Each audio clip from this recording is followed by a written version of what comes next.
somos de Diario La Hora. Me acompañan Esteban Spin, Francisco Lazo, quien es el periodista de política, y también Kevin Hidalgo. Le agradecemos muchísimo por este espacio. Vamos a hacer varias preguntas. Necesitamos que sea, porfa, puntual con los detalles para ir abordando varios temas de lo que será estas elecciones generales que se van a realizar en febrero de 2021. Le agradecemos nuevamente por su espacio. Jimena, yo soy Julia Guerra. Quisiera empezar con 3 preguntas muy básicas, pero que es un poco para que las personas también le conozcan a usted. ¿Cómo Hola, se define como... Termina Francisco ahora. Hola, un gusto Sí. conocerte. Mucho gusto, ingeniera, gracias, igualmente. Dígame, Jimena, por favor. Listo, no hay problema. Jimena, ¿cómo se define usted como candidata? Yo me defino como una mujer luchadora, como una migrante que tiene una visión progresista, una mujer que tiene el gran sueño de cambiar el país, de aportar con ese proceso de transformación que es tan necesario y fundamental para nuestro país. ¿Por qué decidió postularse a la presidencia? Mire, yo decidí postularme porque cuando yo retorné al país, como usted sabe, yo soy migrante. Sí. La verdad, yo viví 18 años en Estados Unidos y construí una vida allá. Cuando yo decidí retornar, créame, no lo hice pensando en el ámbito económico, porque si yo hubiese priorizado mi bienestar económico, probablemente laboral, yo hubiese quedado allá. Yo para regresar al país renuncié a un trabajo estable en una institución pública de Estados Unidos. Y lo hice porque quería ser parte de un proyecto de transformación.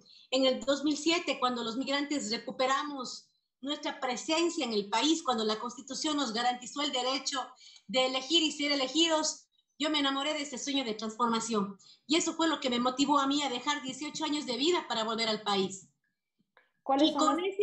Y con ese mismo entusiasmo con el que regresé por ese sueño de transformación, decido también aceptar la candidatura. En momentos complejos para la política ecuatoriana, para mi organización política, pero creo que era importante darle a los ciudadanos una opción de la base, de la gente, de los migrantes, de los excluidos, que pueda hacer un aporte diferente, un aporte distinto. Y creo que eso es lo que la candidatura de Jimena representa en esa papeleta. Perfecto. ¿Cuáles son sus 3 principales propuestas de campaña? Bueno, en el ámbito económico, Julia, todos los candidatos vamos a hablar de la economía, porque es la máxima preocupación que tienen nuestros ciudadanos. Acabo de salir del Líbano, donde la gente tiene problemas porque no sabe si va a merendar o no en la noche. La reactivación económica es algo fundamental y tenemos que trabajarla desde la base, desde los barrios, con la gente, apuntar a reactivar a ese sector que es el más golpeado, al sector del emprendimiento igual, con la mirada desde abajo hacia arriba, sectores de la economía popular y solidaria, sectores artesanales, los sectores informales que pese a que realmente representan 64% del empleo en este país, lastimosamente la reactivación, los incentivos, el desarrollo no ha llegado todavía a estos sectores. El tema económico es un tema fundamental. Por otro lado, también queremos trabajar en el tema de educación, salud, que son prioridades, que son derechos, que pese a estar consagradas en la Constitución, no han sido prioridad para el gobierno de turno. Y un tercer eje que también es fundamental es la agenda de género en el país. Como mujer, no puedo dejar de representar esos intereses de más del 50% de la población que representamos las niñas, las adolescentes y las mujeres del país. Creo que es fundamental que las mujeres luchemos para que nuestra problemática de una buena vez sea atendida. No es posible que tengamos mujeres violentadas, mujeres asesinadas, mientras una ley de erradicación de violencia de la mujer tiene una reducción en el presupuesto del 84%, a la par la tasa de femicidios se sigue incrementando. Entonces, la agenda de género, mire, la semana pasada salió datos de UNICEF, donde decían que el país pierde 270 millones al año por no tener una adecuada política de prevención de embarazo adolescente. ¿Quiénes se embarazan? Sí. Nuestras niñas, nuestras adolescentes. Y por no tener, por decirle algo, una inversión de 40 millones al año, anualmente estamos dejando de percibir aproximadamente 270 millones. Esa miopía de los que nos gobiernan, esa falta de sensibilidad es la que tiene que corregirse. Así es que dentro de mi agenda de trabajo, un pilar prioritario es la agenda de género. Perfecto, Jimena. Le presento a Gabriela Vivanco, quien se acaba de conectar en este momento. Ella es nuestra editora general. Gabriela. Ya salió, perdón. No sé qué pasó. Vamos con Francisco, quien también vamos a abordar con él. Vamos a intercambiar varios temas y él va a topar precisamente en este momento el tema económico. Gracias. Jimena, buenas tardes, ¿cómo está? Mucho gusto. Bueno, un poquito, usted ya habló que una de sus prioridades, uno de sus ejes de trabajo sería la economía. En ese sentido, Jimena, ¿usted está de acuerdo con este nuevo programa de financiamiento que el actual gobierno ha cristalizado con el FMI? mire, más allá de que yo esté de acuerdo o no, ese acuerdo ya es una realidad. Y a los que asumamos la conducción del país luego de las elecciones, tendremos que lidiar con esa realidad. Lo que yo deseo hacer tan pronto asuma el gobierno en caso de ser electa es establecer una mesa de transparencia donde podamos contar con la academia, con expertos económicos nacionales e internacionales y podamos analizar a profundidad la llegada de este acuerdo, porque ya sabemos algunas recomendaciones, entre comillas, que nos han hecho el Fondo Monetario para poder mantener el acuerdo. Habrá que ver hasta qué punto son recomendaciones y hasta qué punto son imposiciones. Entonces, lo que tenemos que hacer es transparentar esto para tomar la decisión de cara a la gente. En este sentido, le digo yo, no me temblará la mano si es que las condiciones de ese acuerdo van a ahorcar a nuestra gente, van a significar un achicamiento mayor del Estado, donde se va a tener que seguir sacrificando educación, salud. Si esas son las famosas medidas que tenemos que tomar para quedar bien con el Fondo Monetario Internacional, tendremos que insistir en una renegociación donde de manera soberana el país renegocie estas condiciones o incluso terminar el acuerdo de ser necesario si es que no podemos llegar a una renegociación que favorezca los intereses del país.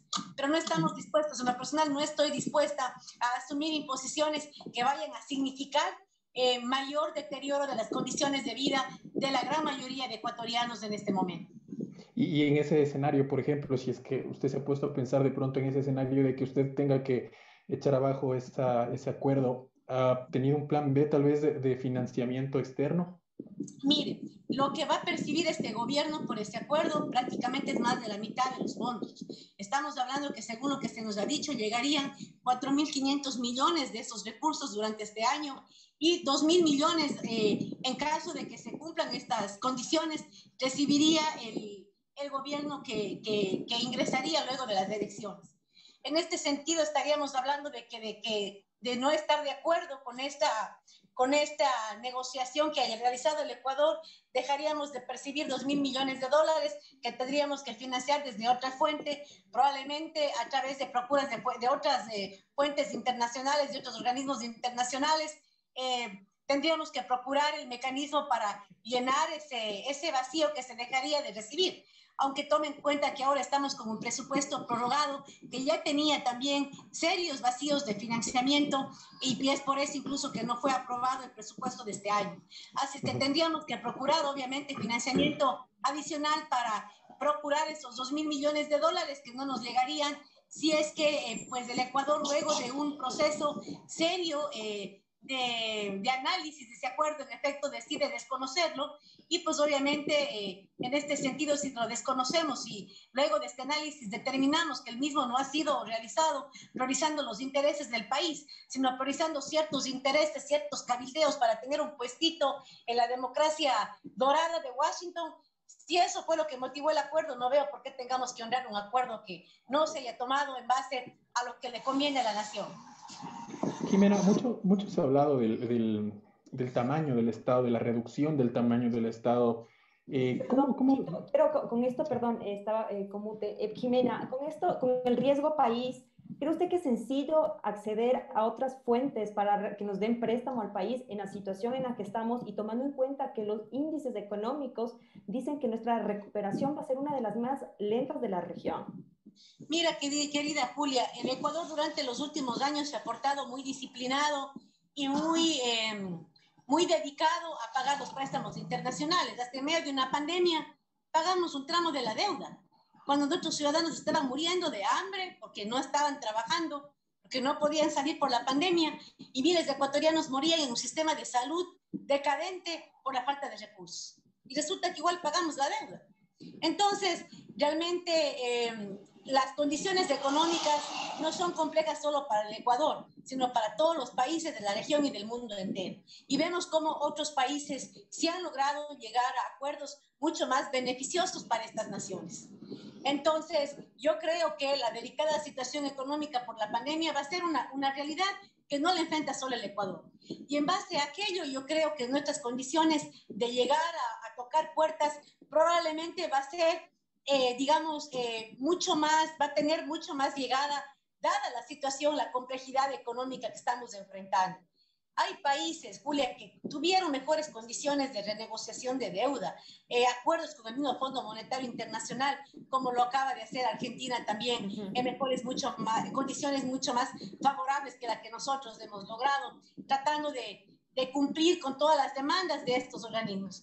Resulta, Julia, que la economía del país se ha manejado de tal manera que tenemos un ministro que es reconocido a nivel internacional, que es premiado con un puesto en Washington, mientras cuando usted recorre aquí los barrios marginales, nuestra gente está ahogada, desesperada. Los índices de suicidios se están incrementando porque la gente no sabe cómo lidiar con esta situación sanitaria, con esta situación económica, con esta situación de crisis ética que enfrenta el país. Estamos a punto de enfrentar unas oportunidades. No queremos que familias se vuelvan a destruir por condiciones o porque el Ecuador trate de quedar bien con estos organismos a costa de apuntar a una mayor reactivación económica, pero desde la base, apostándole a nuestros sectores más vulnerables, que son los que realmente están sufriendo la peor parte de la pandemia.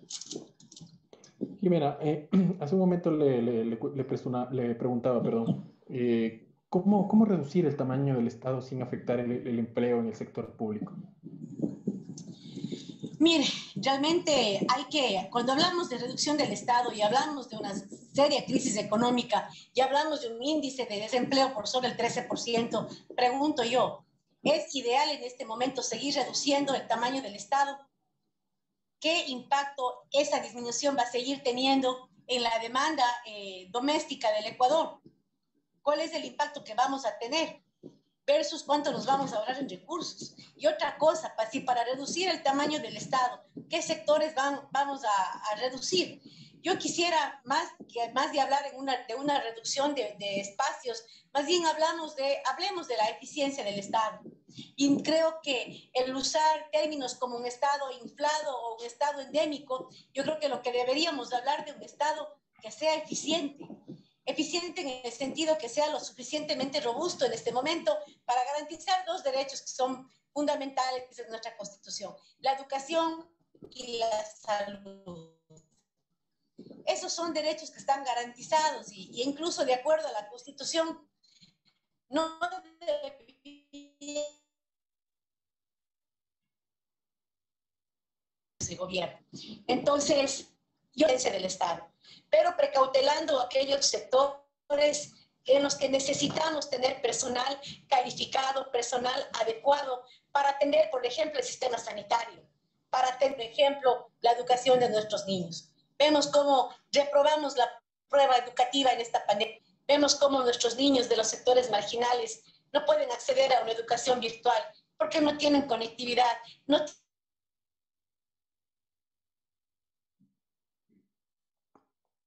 Parece que tiene problemas de conexión. tienen internet, no tienen un computador de un padre o una madre de familia que tenga la suerte de tener un internet. Esa es la realidad. Entonces, como país, tenemos que responder a los retos educativos, no solamente actuales, sino en sectores, le digo, hablar de achicamiento del Estado digamos, ¿con qué visión? Si vemos la visión neoliberal donde quieren eliminar por poco más del Estado para que todo se privatice, si nosotros cedemos a esas presiones, vamos a convertir a dos derechos fundamentales en dos privilegios a los que solo podrán acceder aquellos que tienen recursos. Jimena, estamos con un poco de problemas, me parece, porque no hay señal en la carretera. Entonces, bueno, ojalá podamos... sí, vamos a parar ya. Sí, para poder un poco llevar de mejor forma el diálogo, Jimena, por favor. Bueno, un poquito regresando al tema de la deuda, ¿cómo entonces aumentar ingresos y reducir gastos para precisamente evitar este círculo de endeudamiento? Perdón, tenga la bondad, se cortó un poquito. ¿Podría repetir? Ya hicimos una parada, vamos a quedarnos aquí. ¿Podría repetir la pregunta? Claro, Jimena. Le preguntaba que un poco en el contexto de la deuda, ¿cómo entonces aumentar ingresos y reducir gastos para cortar este círculo de endeudamiento? ¿Cómo lo ha planificado usted? Bueno, mire, tenemos igual que trabajar hacia la estabilidad política del país para poder atraer la inversión extranjera. Mucho hablamos de la inversión extranjera, pero la misma no va a llegar mientras nosotros no tengamos una estabilidad política en el país. Por eso es fundamental el respeto al orden democrático, porque más allá de todas las facilidades que se puedan generar para atraer nuevas inversiones, mientras el país no tenga una estabilidad económica, esas nuevas inversiones no van a llegar. También tenemos que revisar en efecto los ingresos que percibe el Estado. Y en este sentido, Francisco, tenemos que revisar también el régimen tributario. Durante los últimos años hemos creado incentivos tributarios al sector privado para que genere plazas laborales, para que genere empleo. Ante la compleja situación que tenía el Estado y ante la incapacidad de poder seguir dinamizando la economía como lo hizo durante la década, a través de la inversión pública, teníamos que apostarle al sector privado. Y lo hicimos esperanzados de que el sector privado iba a tener esa corresponsabilidad y esos incentivos usarlos para la generación de empleo. Pero los resultados fueron otros. En realidad, nunca sentimos un compromiso en la generación de empleo, ni siquiera antes de la pandemia. Peor ahora en medio de la pandemia, donde hemos visto incluso lastimosamente los abusos de ciertos sectores empresariales perjudicando los derechos de trabajo de nuestros ecuatorianos y ecuatorianas. Creo que es importante, Francisco, revisar esos incentivos. ¿A qué sectores están llegando? Si fueron creados para la generación de empleo, bien, a través de números y estadísticas, ¿cuáles han sido los resultados de esas políticas? Mi sentir es que las mismas están mal ubicadas, porque hemos promovido de pronto protección a ciertos sectores, mientras los sectores de la economía, digamos, de base, de la economía que genera la mayor cantidad de empleo en este país, no están siendo incentivados, no están recibiendo el apoyo del gobierno para disminuir, sí, desde ese sector, el nivel de desempleo que tenemos en el país. Entonces hay que revisar esos incentivos tributarios. Hay que trabajar también, Francisco, en la evasión tributaria. No puede ser posible que usted vea la tienda del barrio, la tienda de la esquina clausurada por el SRI y no vea una gran empresa y vea que las grandes empresas que son morosas de manera histórica no tengan mecanismos de cobro de tributos que sean ágiles. Entonces, la ley debe ser para todos. Nadie, ningún ciudadano, ningún empresario puede estar por sobre la ley y debemos revisar cuáles son los mecanismos de cobro de tributos, sobre todo para los grandes sectores, porque queremos tener procedimientos administrativos que sean ágiles y a su vez también usar la ley. Es decir, la evasión tributaria en este país es un delito y aquellos evasores que no están pagando el tributo, que están acostumbrados a no tributar a tiempo, tenemos que encontrar un mecanismo para generar responsabilidad. Tenemos que promover ciudadanos responsables con los tributos y creo que hay que combatir de manera frontal la evasión tributaria. También en relación a tributos, por ejemplo, al patrimonio. Es importante también hablar de ese mecanismo de redistribución de la riqueza. Siempre, Francisco, precautelando los bolsillos de la gente que menos tiene. De acuerdo a lo que establece nuestra Constitución, los tributos deben ser aplicados de manera progresiva y de manera solidaria.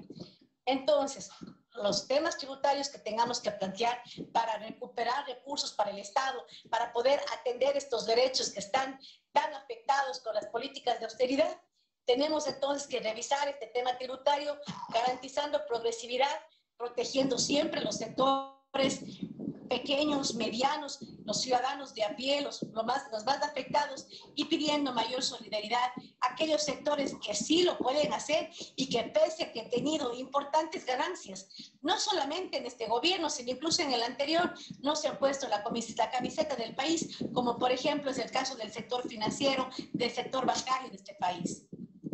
Jimena, ustedes dentro de su plan de trabajo tiene puntos concretos y ejecutables para un poco sanear y paliar la crisis que se vive en el Instituto Ecuatoriano de Seguridad Social. Hay una deuda millonaria que se viene arrastrando del gobierno hacia esa institución. Así es, entendemos que hay una obligación que está pendiente, que son deudas históricas. Realmente yo creo que hay que revisar aquello y tratar de establecer un plan de pago que sea realista, Francisco. Porque si estamos hablando que es una deuda acumulada de manera histórica, y ante la prioridad en este momento de alimentar a nuestra gente que no va a tener recursos, aquellos ciudadanos que van a descender de pobreza a pobreza extrema y la necesidad urgente de reactivar la economía, creo que la prioridad debería ser esa en esta situación excepcional. Ya una vez, digamos, que superemos el tema de la pandemia o se comience a dinamizar ya de manera más efectiva la economía, plantear, insisto, un mecanismo de pago en el Instituto de Seguridad Social.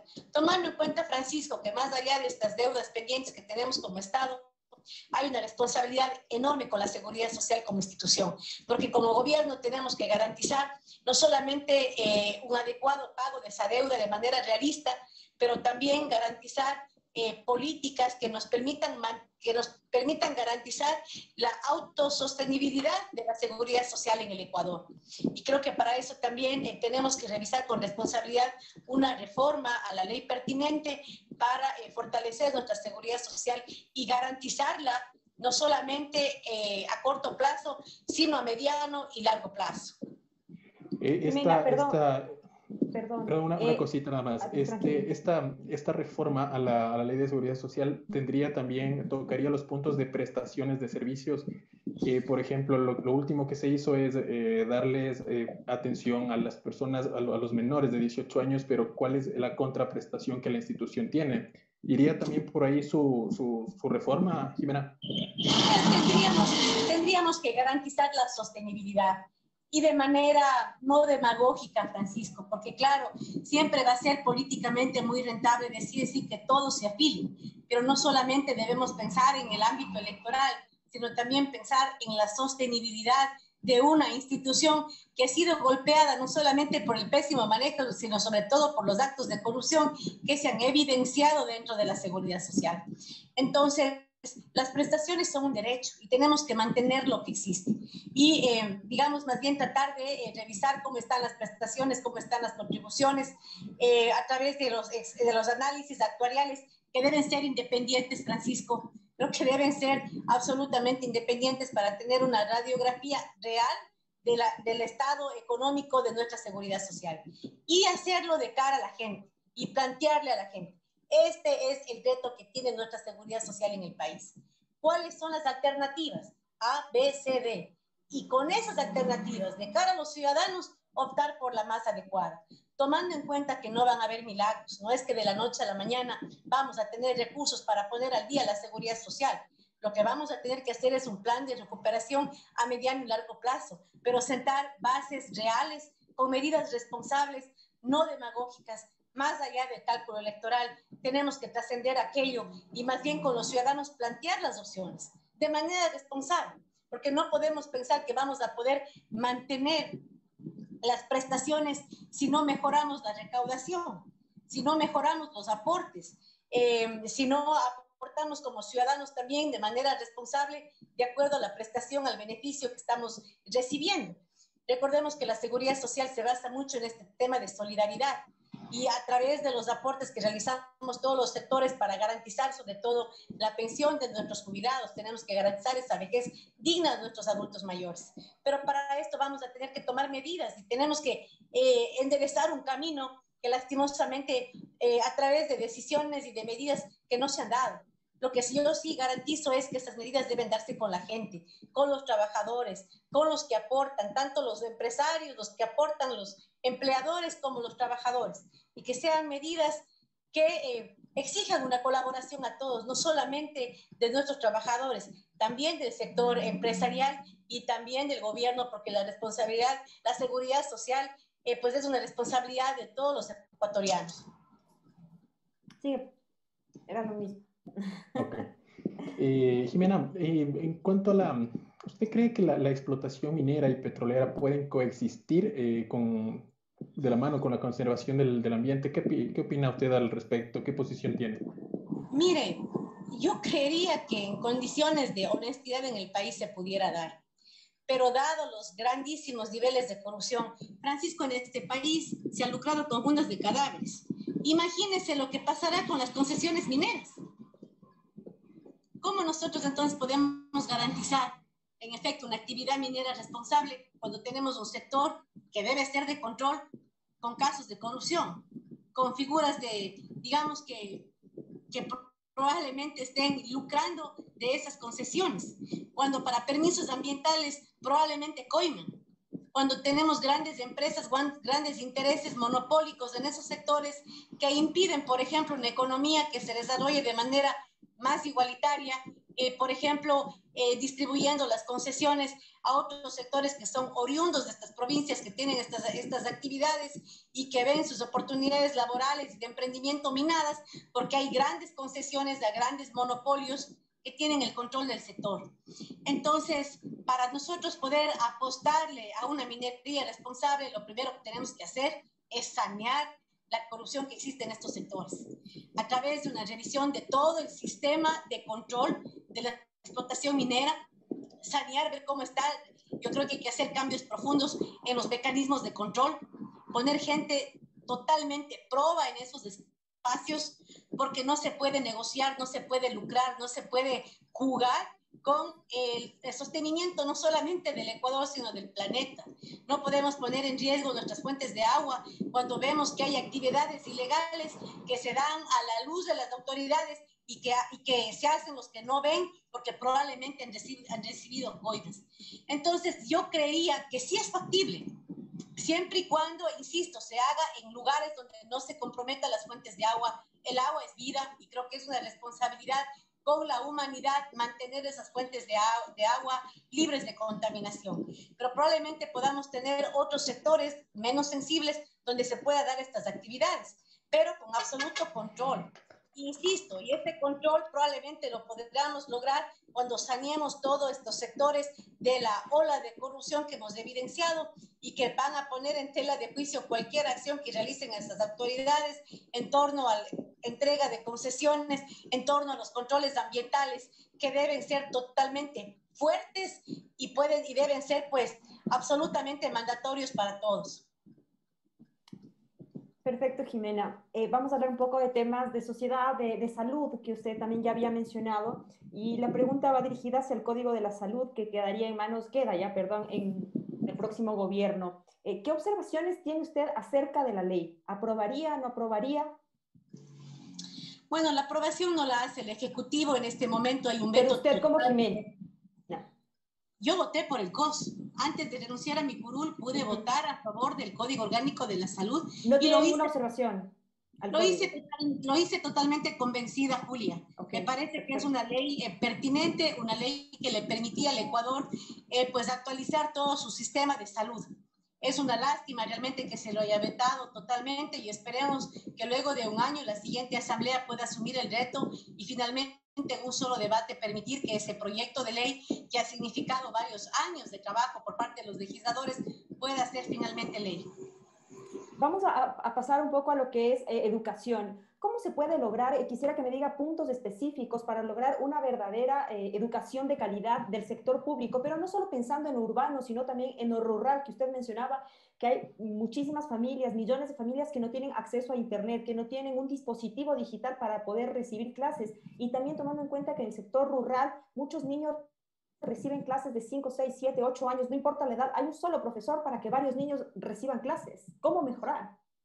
Así es, Julia. Yo creo que hay que retomar lo positivo de los últimos años.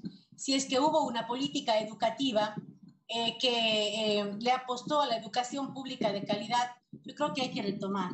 Y en ese sentido, por ejemplo, el proyecto de las escuelas del milenio me pareció a mí que fue uno de los proyectos más importantes que se han realizado durante los últimos años. Yo creo en las escuelas del milenio, creo en la posibilidad de tener instituciones públicas de educación que estén bien equipadas, que tengan todas las comodidades para nuestros estudiantes, sin importar dónde se encuentren los estudiantes. Prueba de ello es que hubieron escuelas del milenio en sectores rurales, no solamente en sectores urbanos. Entonces, por ejemplo, si tuviéramos escuelas del milenio o más escuelas del milenio probablemente trabajando, por lo menos pudiéramos garantizar una educación en este tiempo de pandemia semipresencial para que aquellos que no tienen internet puedan participar, digamos, con un aforo un 30, un 40%, pero garantizar mínimamente que los estudiantes que no tienen internet pueden acudir con las medidas de biodiversidad a tener una educación presencial. También me parece que el haber debilitado el modelo educativo que se venía implementando fue un error, porque no hemos avanzado a nada mejor. Se han retomado nuevamente las escuelas, las escuelitas rurales, lo cual entiendo tiene una importancia dentro de sus comunidades, pero al final del día dificulta mucho la implementación de una educación de calidad, porque es mucho más fácil tener centros educativos grandes, cómodos, con toda la infraestructura que se requiere, con internet, con laboratorios, y garantizar esa calidad de educación en los sectores alejados de manera dispersa dentro del país.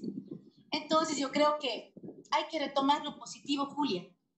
Pero más allá de que me caiga, sí, perdón, más allá de las diferencias políticas que puedan existir, hay que reconocer las cosas que se han hecho bien y tratar de retomar ese modelo que ha sido debilitado durante estos 3 años e impulsarlo a futuro. Pero tomando en cuenta la realidad económica del país, ¿cuán factible sería construir? Porque se necesitan miles de escuelas pensando en todo el país, en sectores muy olvidados, aparte la implementación, reconstruir el sistema educativo en la parte rural y en la parte económica como está el país y como pintan los índices. Ya siendo realistas, ¿usted cree que a corto o a mediano plazo sería posible? Porque tendría 4 años para gobernar. Sí, mire, lo principal es retomar lo que hay. Tenemos ya instalaciones, algunas de ellas muy debilitadas por la falta de recursos, porque hay construcciones de escuelas que están, digamos, vigentes, pero que no han recibido, por ejemplo, mantenimiento, o que, digamos, no tienen el internet que podrían tener porque tienen instalaciones que se prestan para que puedan tener la conectividad. Así es que yo creo, en efecto, que hay que fortalecer lo que existe e ir trabajando con un proyecto a mediano plazo. Yo estoy de acuerdo con usted. Yo no voy a decirle demagógicamente vamos a llenar de escuelas del país porque la economía lastimosa no está para esa realidad, pero sí fortalecer lo que existe, Julia. Tenemos instalaciones que se prestan. Yo creo que en este momento de tener una administración de educación eficiente pudiéramos garantizar una educación semipresencial por lo menos en algunos sectores, con un número de aforo reducido, por ejemplo, pero darle esa facilidad a los estudiantes que puedan ir y tener su jornada, qué sé yo, con un 30% de aforo, sobre todo aquellos que no tienen la conectividad de Internet. Y en relación al tema del Internet, Julia, yo creo que eso hay que trabajarlo de manera urgente. En el país, las empresas que dan el Internet son muy pocas, prácticamente son monopolios. Y el Ecuador tiene contratos firmados con esas empresas. Es importante que esos contratos se realicen, garantizando también que haya inversión social por parte de estas empresas, garantizando que haya una expansión de la conectividad. Y para esto tenemos que tener negociadores que tengan esa visión de país.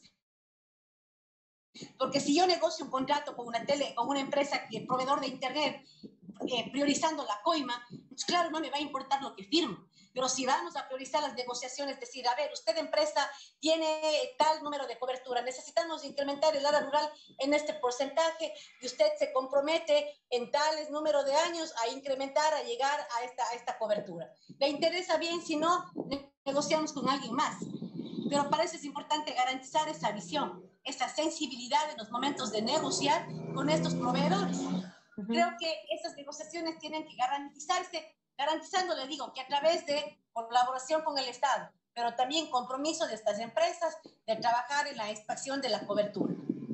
En cuanto al examen de acceso a la universidad, ¿usted qué opina? ¿Hay que repotenciar, hay que eliminarlo? ¿Qué se puede hacer con eso? Tomando en cuenta que ha truncado millones de sueños de estudiantes, ¿no?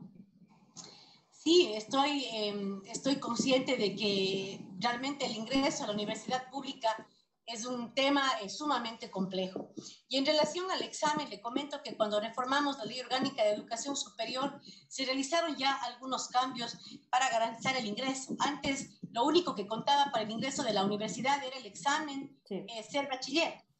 Ahora es no solamente el examen, es también el historial académico del estudiante y además dentro de la reforma garantizamos temas de acción afirmativa para mujeres, para hermanos de pueblos y nacionalidades, para que estos sectores que lastimosamente vienen de sectores, digamos, aislados, de sectores vulnerables, puedan tener también mecanismos de ingreso a la universidad a través de esta acción afirmativa.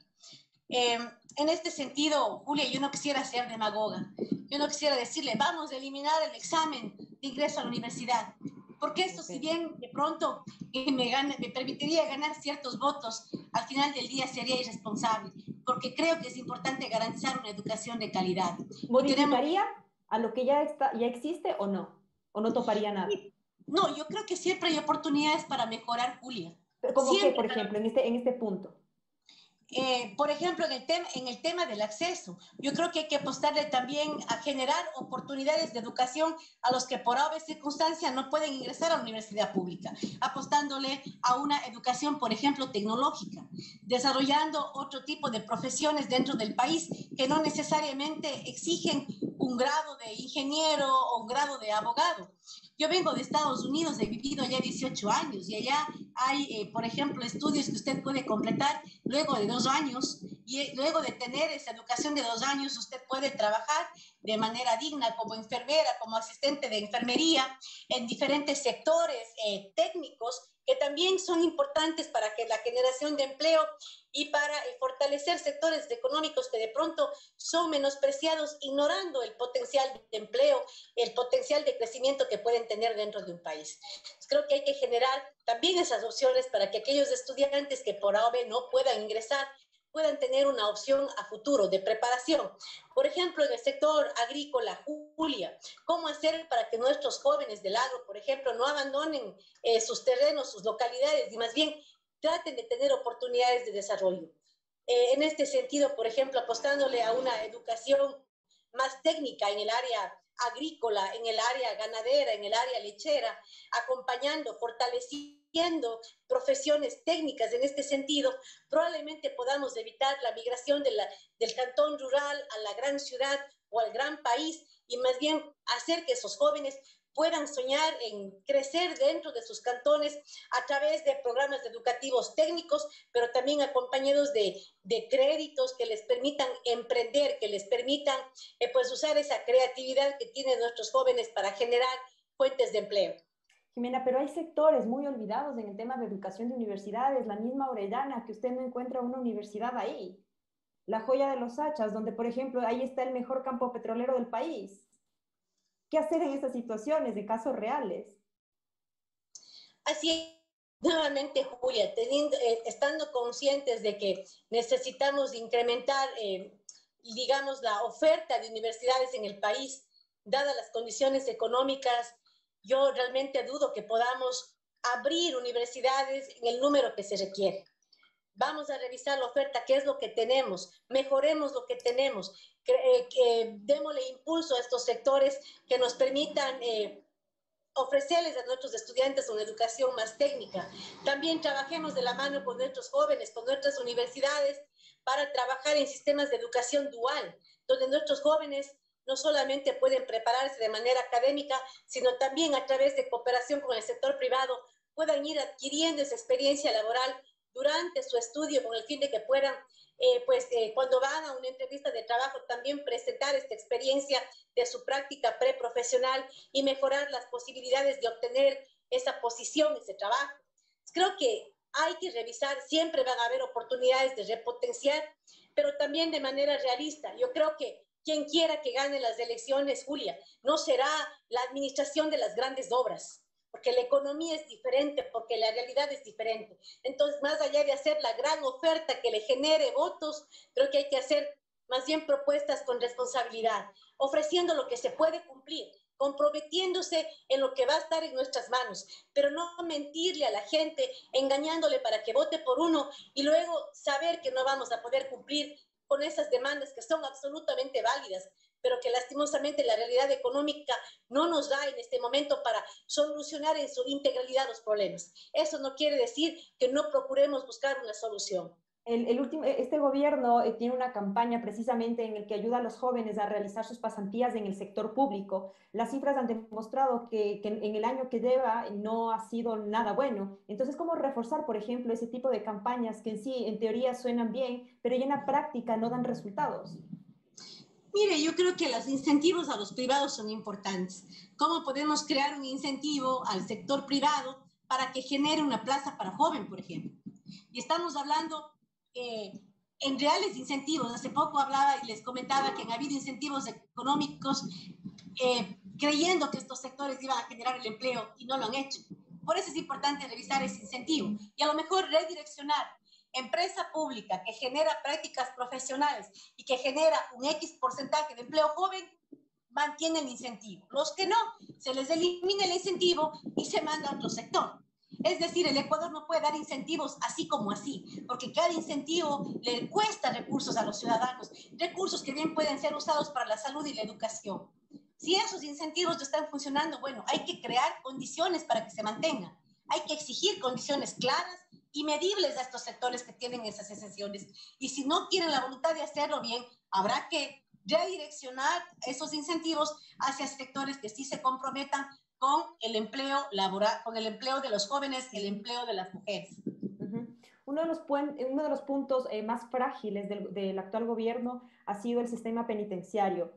¿Usted qué propone para reforzar, para que ya no haya ningún problema, para que personas que están presas se tomen las cárceles? Hemos visto la cantidad de muertos que ha habido y eso es un verdadero problema. ¿Qué propuesta usted tiene? ¿Qué ha generado para que eso ya se detenga?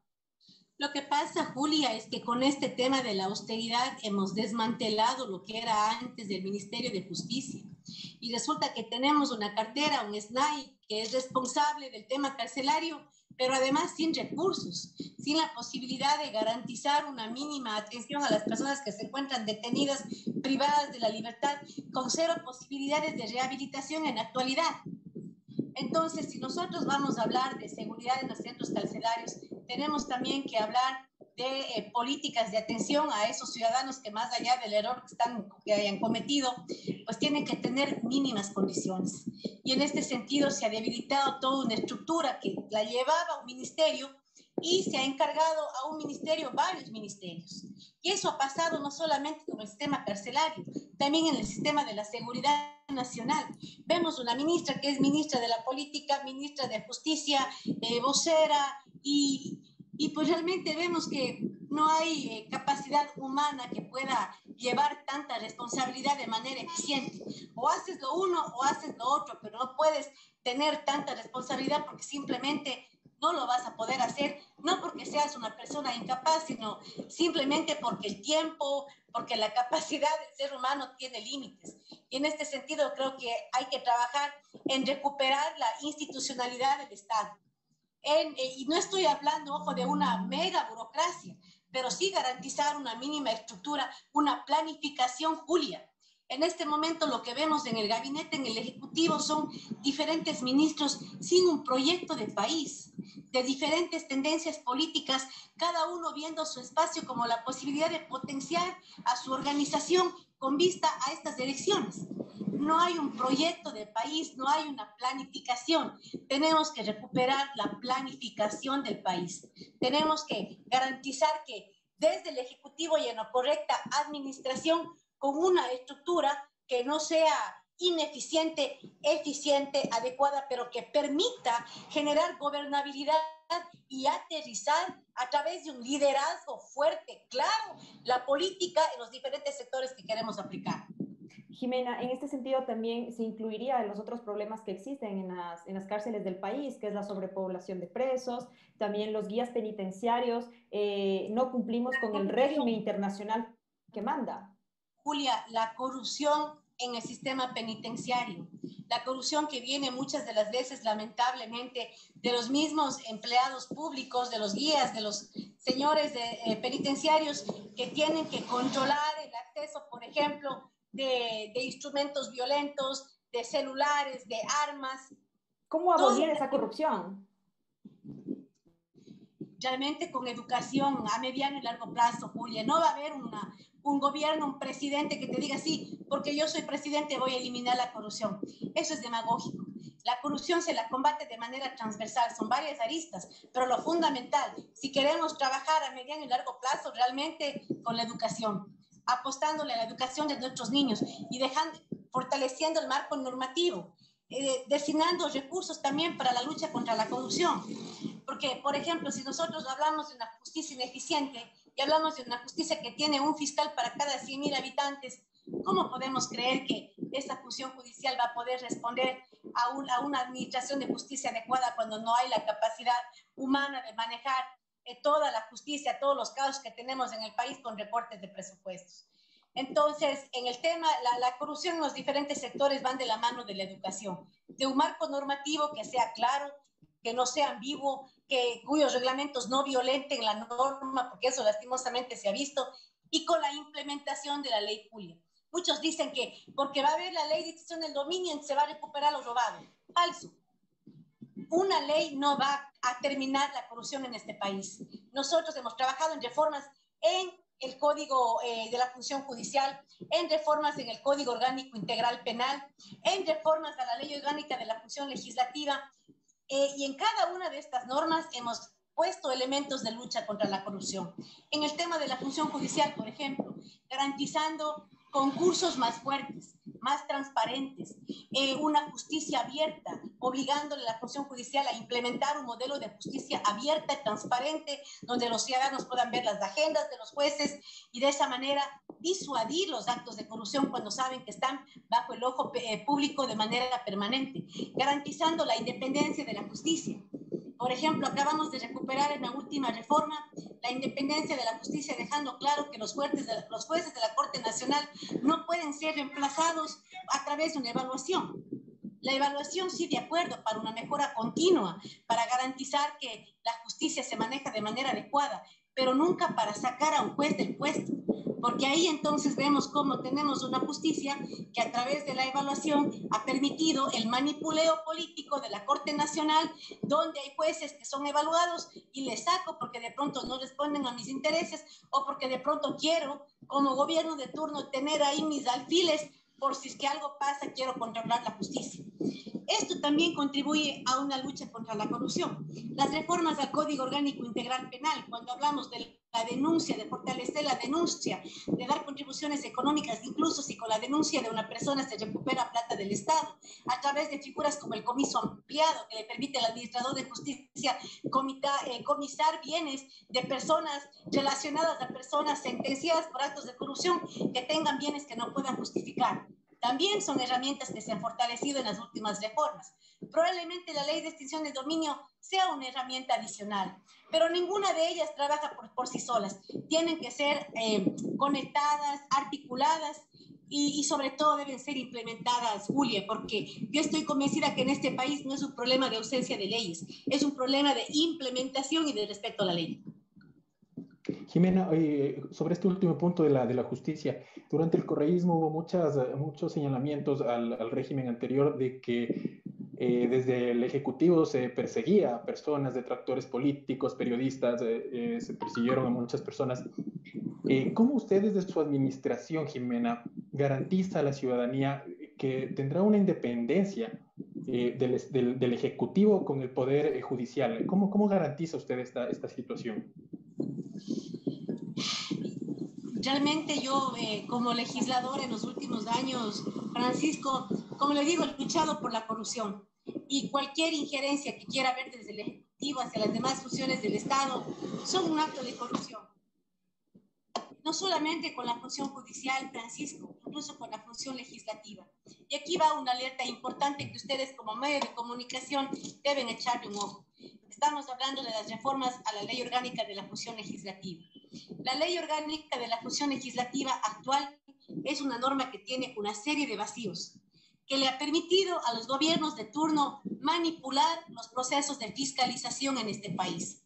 En la última, y mire que los intentos de reformar esta ley han sido vetados totalmente y en 2 ocasiones. Una vez vetado un intento de reforma en el 2012. ¿Cuáles fueron las razones? Que se quería convocar a poner parámetros para que vengan los ministros a dar información y se establecían plazos para el tema de fiscalización. Luego hubo un segundo veto total en el 2017 por el mismo presidente Moreno a inicio de su mandato. Hay un tercer intento ahora de reforma de la Ley Orgánica de la Función Legislativa. Y en esta reforma, Francisco, se están resolviendo las ambigüedades, los vacíos de plazos para garantizar que los procesos de fiscalización no puedan ser usados de manera discrecional, sino que el presidente recibe el pedido, tiene un determinado número de días para poner el conocimiento del CAL tiene determinado número de días para pronunciarse e inmediatamente va a la Comisión de Fiscalización. La Comisión de Fiscalización ya no podría archivar juicios políticos. Y ojo con esto, porque el famoso reparto se da supuestamente por negociaciones para evitar juicios políticos a cambio de espacios. En el momento que nosotros le retiramos a la Comisión de Fiscalización la facultad de archivar juicios políticos, probablemente vayamos a tener una fiscalización más independiente, más eficaz. Entonces, todos estos vacíos, además, están fortaleciendo el tema disciplinario de los legisladores. Todos estos temas están en la última reforma, Francisco. Y si es que esta reforma es vetada totalmente por una tercera ocasión, tendremos la prueba clara de que la lucha contra la corrupción ha sido una falacia, porque vetar totalmente esa ley será mantener la ley vigente, que, ojo, es la que ha permitido que haya toda esa discrecionalidad y debilidad en la tarea fiscalizadora de la Asamblea Nacional. Usted viene de una asamblea, la conoce muy bien desde adentro, Jimena. Una asamblea que ha sido bastante discutida. Es la función, esta función legislativa es con el menor grado de aprobación ciudadana en mucho tiempo.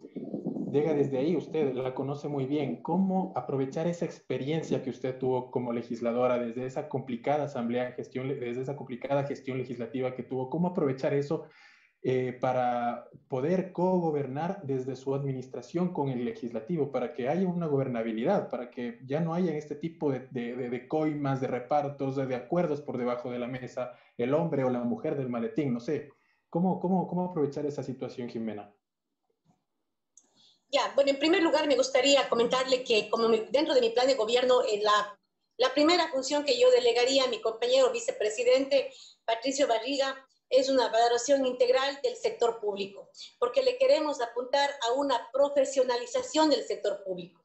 Queremos disminuir el número de espacios de libre remoción, porque esos espacios de libre remoción son los que se prestan para el toma y daca, para pelear por los famosos espacios territoriales.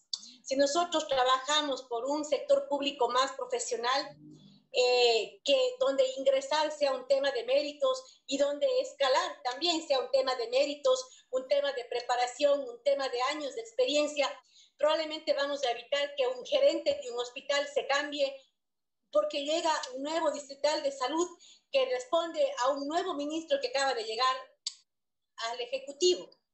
Si nosotros eliminamos lo más posible esos espacios de libre remoción, vamos a tener un sector público mucho más sano, mucho menos expuesto a actos de corrupción por este tema de compra de conciencias. Ese es un primer elemento. En relación a qué podría aportar yo desde mi experiencia de legislador en Carondelet. Bueno, en primer lugar, la habilidad que he desarrollado, Francisco, en esta asamblea tan segmentada es una habilidad de diálogo. Si por algo me conocen mis compañeros legisladores es por haber tenido que articular el contenido de las leyes con todos los sectores, derecha, izquierda, amigos, enemigos, con todos. Hemos podido sentarnos y trabajar por la construcción de la mejor ley posible. Y en este sentido, muchas de las veces hemos votado leyes con grandes victorias, digamos, en el proceso de construcción. También hemos tenido grandes derrotas, temas que nos hubiese gustado aprobar de manera diferente, pero que no lo pudimos hacer porque las condiciones políticas y de votos al final no lo permitían. Pero creo que desarrollar una gran habilidad de escucha y habilidad también de llegar a esos puntos medios que nos permitan a todos apostarle a un proyecto de ley. Y recordemos que en la Asamblea Nacional se han aprobado leyes con más de 115 votos. Recordará usted que en el periodo anterior, con 100 asambleístas de una misma bancada, las leyes se aprobaban con 80 votos, con 90 votos. En leyes tan complejas como el Código de la Democracia, Francisco, apoyamos esa ley con más de 115 votos.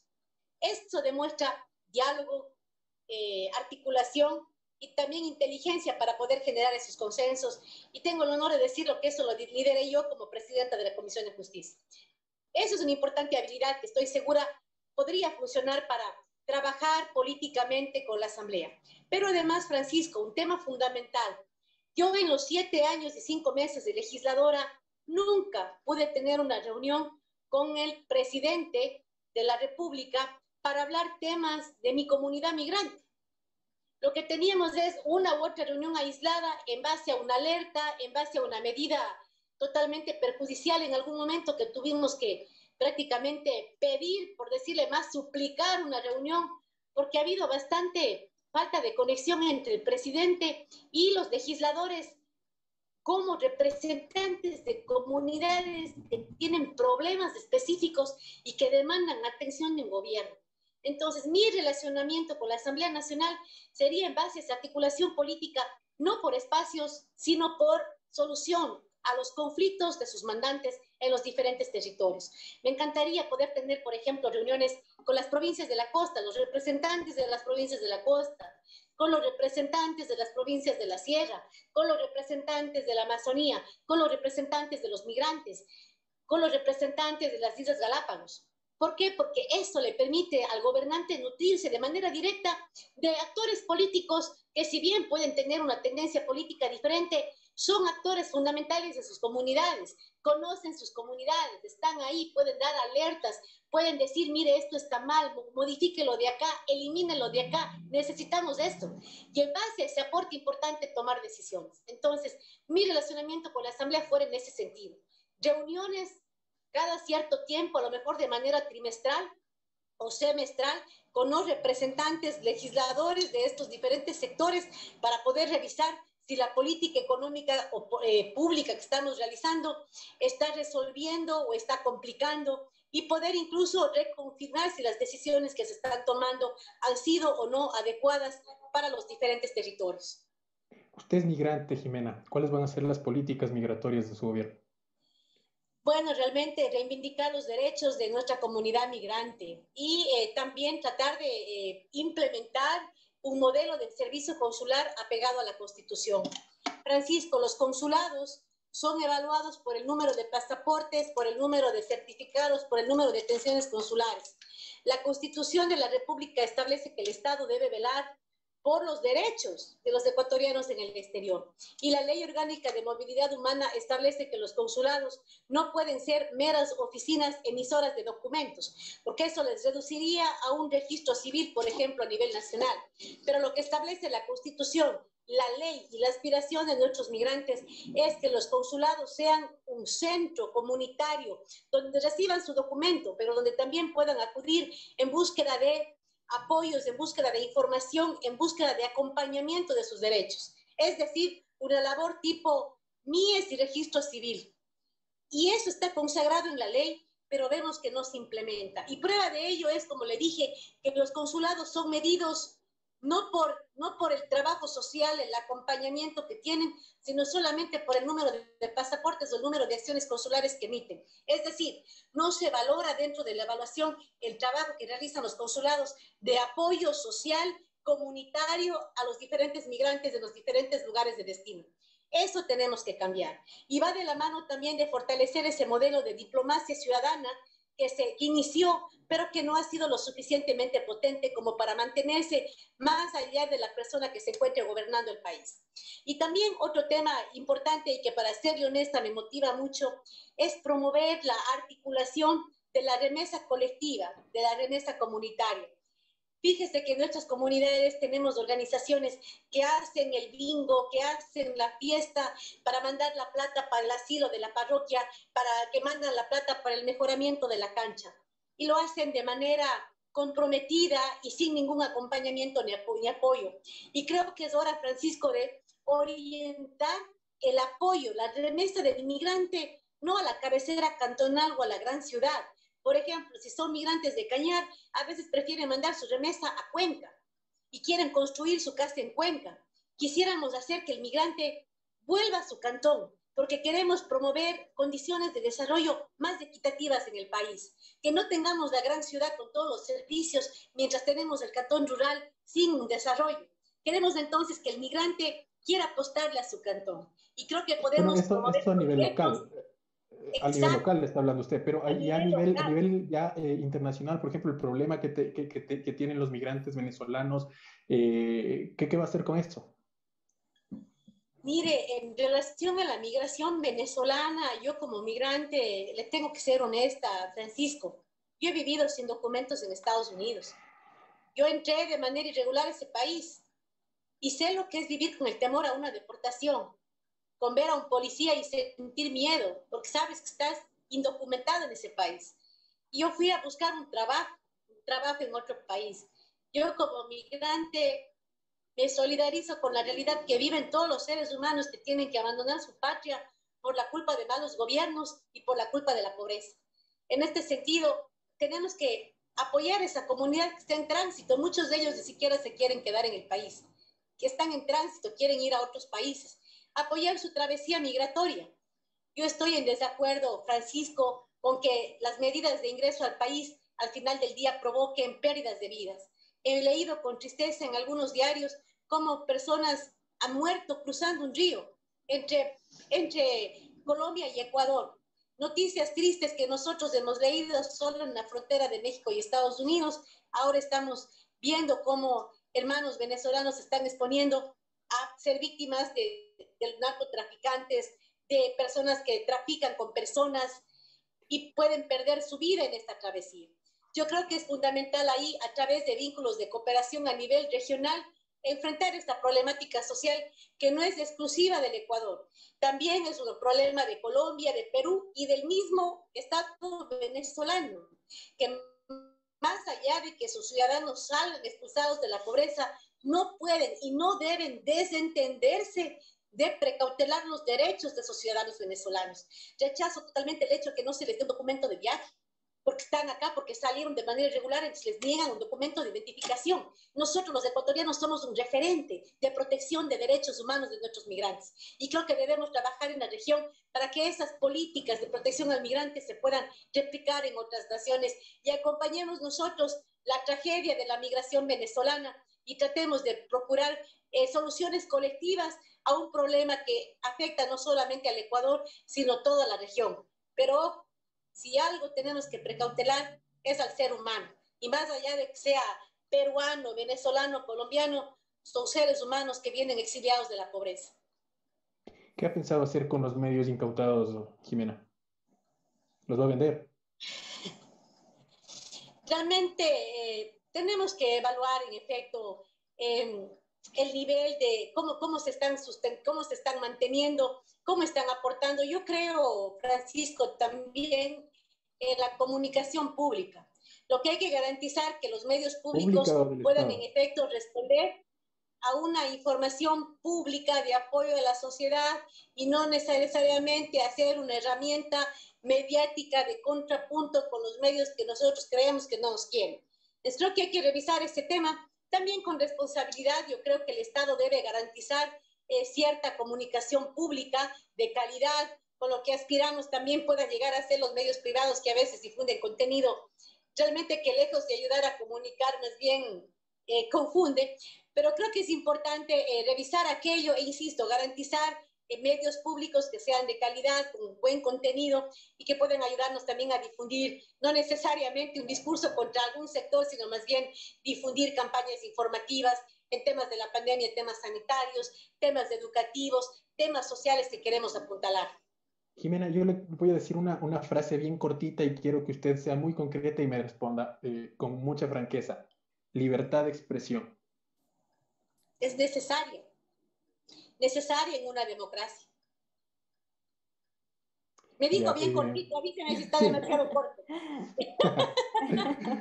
No, sí, quería saber su posición frente a ese concepto de libertad de expresión, porque muchas veces desde el poder sí, bueno, estamos aquí con esta entrevista en campaña, pero ya cuando las personas llegan al poder, pues hay algunos problemas cuando se violentan esos derechos de la libertad de expresión, Jimena. Sí, Y la libertad finalmente, mire, la libertad de expresión es necesaria en toda democracia, pero también es importante que esa libertad de expresión se la use de manera adecuada. No a pretexto de la libertad de expresión podemos nosotros coger y confundir y dar información equivocada. Creo que es importante esa corresponsabilidad también. Yo creo en la libertad de expresión. Yo he vivido en países como Estados Unidos donde todo el mundo dice, hace lo que quiere. Realmente mientras tú no afectes el derecho del otro, pues está bien, hazlo. El momento es cuando tu libertad de expresión afecta mi honra o tu libertad de expresión afecta a algunos sectores. Creo que hay que precautelar, insisto, que esa información sea adecuada, sea verídica. Yo creo que todo exceso es malo, Francisco. Si es que a propósito de la libertad de expresión yo voy a avasallar a mi adversario o voy a usar mi medio como una herramienta política, también eso va a deformar este concepto de libertad de expresión. Yo creo que todos debemos contribuir para que tengamos una libertad de expresión real en el país, desde el poder, a través del respeto a la opinión diferente, respeto al que piensa diferente, Francisco. Y ahí sí tengo que decirte, yo como coordinadora de la bancada, me he llevado con todos los sectores políticos de la Asamblea y he aprendido en esta Asamblea, Francisco, que tenemos legisladores absolutamente responsables y valiosos en los diferentes sectores políticos. Es decir, he aprendido a ser muy tolerante a esa diversidad y más bien a enriquecerme de esa diversidad de criterios que se pueden dar dentro de un organismo tan politizado y tan fragmentado como la Asamblea Nacional. En ese sentido, soy totalmente respetuosa de las diferentes opiniones.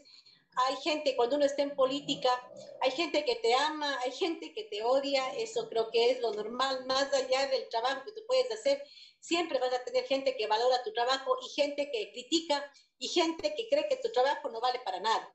Pero más allá de las opiniones está lo que uno actúa y los valores que uno usa para esas actuaciones. Y mientras, digamos, yo actúe y lo haga por ese deseo de servir, por ese compromiso, realmente ignoraré las opiniones que se puedan dar, tanto a favor y en contra, Francisco, porque ojo, cuando un gobernante se rodea de aduladores, de pronto vas a alimentar un ego que a lo mejor encierra una gran mentira, porque realmente hay gente que te adula precisamente por el cargo que ostentas. E incluso esos comentarios positivos de adulos que a lo mejor son hasta falsos, puedes cometer equivocaciones. ahora, Jimena, ya para finalizar, quisiéramos conocer más o menos quiénes la acompañarían usted en su gabinete en caso de ser electa como presidenta, Jimena. Bueno, yo que realmente no te podría dar nombres, te mentiría en este sentido. Lo que sí yo te puedo decir que en mi gabinete vamos a incluir o vamos a implementar una paridad de género, obviamente, como no puede ser de otra manera. Tendremos un gabinete paritario con un fuerte componente de mujeres y también mi aspiración es poder tener un gabinete con presencia de migrantes. Yo creo que los migrantes ecuatorianos que hemos salido del país, que nos hemos preparado, que nos hemos educado, podemos retornar al país con ese deseo de contribuir, tomando en cuenta que un migrante, por lo general profesional, ha tenido ya una etapa de crecimiento y probablemente tenga condiciones laborales mucho mejores que las que podamos ofrecer dentro del país, pero probablemente podamos comprometer gente nueva, gente que venga con una visión de ser parte de un momento histórico y que vengan motivados por ese compromiso, por ese entusiasmo de ser parte de una transformación real del país. ¿Cuándo se da ese momento, ese punto de quiebre con el presidente del movimiento que lo auspicia precisamente? ¿Usted cómo entender eso también? Usted auspicia país, el presidente es Lenín Moreno. ¿Cuándo se da ese punto de quiebre? Mire, realmente el presidente de la organización realmente ha estado absolutamente ausente, Francisco. Y en lo personal he sido totalmente respetuosa del orden democrático, aunque he tenido también varias discrepancias y las he hecho públicas, Francisco, no es una posición actual. a veces nosotros como organización política tenemos fuertes debates a lo interno, ¿no? Y dentro del interno hay posiciones obviamente fuertes. Y yo he sido una voz fuerte precisamente de rechazo ante cómo el presidente ha manejado, digamos, su gobierno, a cómo ha gobernado y también al hecho de que sectores que fueron parte de este gobierno también, pues, atacaron fuertemente a la organización política que ganó las elecciones. Recordarás tú cuando hubo un ministro que dijo públicamente que uno de los grandes logros de este gobierno había sido desmantelar la mayor fuerza política de este país. Más allá de eso, no priorizamos de pronto las molestias o los desacuerdos, priorizamos nuestra tarea legislativa y legislamos con total responsabilidad, no con un mandatario, no con un presidente de un movimiento, sino un trabajo legislativo basado en los intereses que representamos. Y esa ha sido nuestra lucha. Ahora obviamente es el tema electoral, es el momento de hacer claras estas diferencias. Ahora que estamos disputando el poder, que estamos disputando las diferentes propuestas, proponiendo a la gente, tenemos que hablarle de frente. Y te comento, Francisco, que cuando yo acepté esta candidatura, yo les dije claramente a mi organización política, ustedes quieren una candidata callada, que no diga, que mantengamos los temas, las divergencias que hemos tenido al interno, yo no soy esa candidata. Si ustedes quieren una candidata que pelee por su movimiento, que pelee por su proyecto político, una candidata que le hable a la gente de manera sincera, de manera frontal y devele los temas que hemos tenido que enfrentar, pues ahí yo podría ser candidata. En el momento que me eligieron, pues me eligieron con mi posición, que es clara, que es transparente y que además es compartida por la gran mayoría de militantes que integran mi organización. Mire, yo le respeto como persona, pero lastimosamente como militante de nuestra organización, creo que debería, de acuerdo a su propia convicción, más bien tener la valentía de renunciar. Muchas gracias, Jimena. Quedamos muy agradecidos por su tiempo. No sé si Julia tiene algo que acotar, tal vez. Le agradecemos mucho. Si llega a la presidencia, le auguramos éxitos, que defienda a su pueblo, que defienda la libertad de expresión y que tenga muchos, muchos éxitos de parte de Diario La Hora. Le agradecemos muchísimo por su tiempo y a seguir trabajando por la gente. Yo les quedo enormemente agradecida por su interés. Yo creo que esto, más allá de una entrevista, créeme que les he hablado de una manera muy sincera. Gracias por darme la posibilidad de expresar mis ideas y sigan cumpliendo con esa noble tarea de informar y de hacer que algunos candidatos como yo, que no tienen la gran plata para la mega campaña, ni el apoyo grande del gobierno, el apoyo que tenemos es precisamente de los medios como ustedes para difundir nuestras ideas y nuestras propuestas. Muchísimas gracias. A usted.